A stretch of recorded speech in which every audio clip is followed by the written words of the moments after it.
ಇವತ್ತು ನಿಮ್ಮೆಲ್ಲರಿಗೂ ನಾನು ಸಣ್ಣಗಿರೋ ಫೋಟೋ ತೋರಿಸ್ತೀನಿ ಬನ್ನಿ. ಹಲೋ ನಮಸ್ಕಾರ, welcome back to completing 10K followers in 100 days. ಇವತ್ತು ಬೆಳಗ್ಗೆ ಎದ್ದು ಫ್ರೆಶ್ ಅಪ್ ಆಗಿ ಎಲ್ಲ ನನ್ನ ಡಾಕ್ಯುಮೆಂಟ್ ಎಲ್ಲ ನೀಟಾಗಿ ಇಟ್ಕೊತಿದ್ದೆ. ಈಗ ಸ್ವಲ್ಪ ಡಾಕ್ಯುಮೆಂಟ್ ಎಲ್ಲ ನೀಟಾಗಿ ಇಟ್ಕೊಂಡಿದ್ದೀನಿ. ಅಮ್ಮ ಬಂದ್ ಟೀ ತಂದ್ಕೊಟ್ಟು ಟೀ ಕುಡಿದು ಇಲ್ಲಿ ನೋಡಿ ನನ್ಗೆ ಏನ್ ಸಿಕ್ಕಿತು. ಇದು ಮಾಮೂಲಿ ಪೇಪರ್ ಅಲ್ಲ. ಯಾವ ಪೇಪರ್ ಅಪ್ಪ ಅಂದ್ರೆ ನಾನು 8ನೇ ಇರುವಾಗ ಡ್ರಾಯಿಂಗ್ ಎಕ್ಸಾಮ್ ಇದ್ದು ಆ ಟೈಮ್ ದಲ್ಲಿ ಇದು ಡ್ರಾಯಿಂಗ್ ಮಾಡಿದೆ. ನಾನು ಏನ್ ತಪ್ಪು ಮಾಡಿನಪ್ಪ ಅಂದ್ರೆ ಕ್ವಶನ್ ಪೇಪರ್ ಕೊಟ್ಟಿಗೆ ಡ್ರಾಯಿಂಗ್ ಪೇಪರ್ ವಾಪಸ್ ತಗೊಂಡ್ಬಂದಿದ್ದೀನಿ. ಮನೆಗೆ ಬಂದು ನೋಡ್ತೀನಿ ಡ್ರಾಯಿಂಗ್ ಶೀಟ್ ನನ್ನ ಮೇಲೆ ಇದೆ. ನೋಡಿ ಏನು ಹುಷಾರಿದೆ ನಾನು. ಇಲ್ಲಿ ನೋಡಿ ನಮ್ಮ ಸ್ಕೂಲ್ ನ ಯಾವ ತರಪ್ಪ ಅಂದ್ರೆ ನಮ್ಮ ಮಕ್ಕಳಿಗೆ ಈ ತರ ಒಂದು ಫ್ರೇಮ್ ಮಾಡ್ಕೊಟ್ಟಿದ್ದಾರೆ ಎಲ್ಲರಿಗೆ. ಆದ್ರೆ ನಾವೇನ್ ಪಾಪ ಮಾಡಿ ಗುರು ನಮಗಂತ ಮಾಡೇ ಕೊಟ್ಟಿಲ್ಲ. ಈಗ ನಿಮ್ಮೆಲ್ಲರಿಗೂ ನಾನು ಸಣ್ಣಗಿರೋ ಫೋಟೋ ತೋರಿಸ್ತೀನಿ, ನೆಗ್ಲಕ್ ಹೋಗಬೇಡಿ. ಇಲ್ಲಿ ನೋಡಿ ಸೀಸ್ಗನ ಫೋಟೋ ಇದೆ ಸಣ್ಣಗಿರೋ, ಅವಾಗ ತೊಳೆ ಫೋಟೋ ತೋರಿಸ್ತೀನಿ ಬನ್ನಿ. ಇಲ್ಲಿ ನೋಡಿ ನಂದು ನಮ್ಮ ಮಕ್ಕನ ಫೋಟೋ. ನಾನು ಅಂತ ಮಕ್ಕ ಇಬ್ಬರು ಟ್ವಿನ್ಸ್ ಇದೀವಿ. ಬಹಳ ಜನ ಗೊತ್ತಿಲ್ಲ. ಮನೆ ಬರ್ಡೇ ಮಾಡಬೇಕು ಹೇಳ್ತಿದ್ರು ಬ್ರೋ, ಇಬ್ಬರು ಒಮ್ಮೆಲೆ ಬರ್ಡೇ ಮಾಡ್ಕೊತಿರಲ್ಲ ಅಂತ. ಬ್ರೋ ನಾ ಇಬ್ಬರು ಟ್ವಿನ್ಸ್ ಇದೀವಿ ಬ್ರೋ. ಈ ಫೋಟೋದಲ್ಲಿ ನೀಲಿ ಡ್ರೆಸ್ ಹಾಕೊಂಡಿರುವಂತ ನಮ್ಮ ಅಕ್ಕ.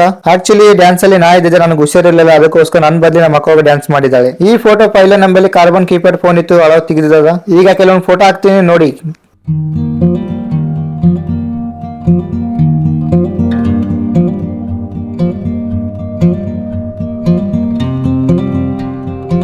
ಹೊಸ ಫೋಟೋ ಓಕೆ, ಆದ್ರೆ ಇದೇನು ಕೊಳ್ಳ ಬದನಿಕಾಯಿ.